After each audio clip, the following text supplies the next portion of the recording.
150 বছরের পুরনো ট্রামকে বিদায় জানাচ্ছে কলকাতা। পশ্চিমবঙ্গের কলকাতায় 150 বছর ধরে চলছে ট্রাম। কলকাতার গণপরিবহন খাতে ঐতিহ্য হয়ে উঠেছে এই পরিবহন। তবে সেই ঐতিহ্যবাহী ট্রামকে এবার বিদায় জানাচ্ছে পশ্চিমবঙ্গ সরকার।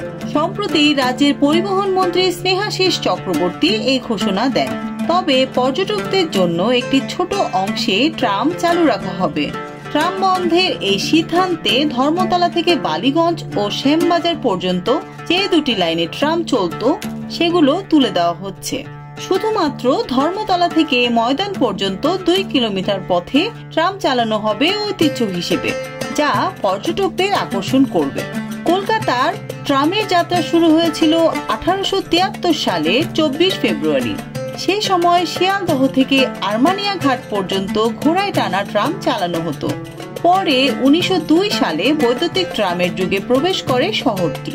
কলকাতা ছিল ভারতের একমাত্র শহর যেখানে বৈদ্যুতিক ট্রাম চলাচল করত। ট্রাম কলকাতার গর্ব ও ঐতিহ্যের প্রতীক হয়ে উঠেছিল। 2023 সালে ট্রামের 150 বছর পূর্তি উপলক্ষে এক জমকালো আয়োজন করা হয়েছিল, যেখানে পুরনো 8টি ট্রাম নতুন করে সাজিয়ে পুনরায় পথে নামানো হয়। সে সময় কলকাতার ট্রাম বন্ধ না করার জন্য নানা দাবি ওঠে, কেননা এটি শুধু শহরের ইতিহাস নয়, বরং দেশ বিদেশের পর্যটকদের অন্যতম আকর্ষণ হিসেবে বিবেচিত। কিন্তু বর্তমান সময়ে দ্রুতগামী যানবাহনের প্রাধান্য এবং শহরের পরিবহন ব্যবস্থার উন্নতির জন্য ট্রাম বন্ধের সিদ্ধান্ত নেওয়া হয়েছে। ফলে জালের মতো ছড়িয়ে থাকা কলকাতার ট্রাম লাইন এখন ইতিহাসের অংশ হয়ে যাচ্ছে।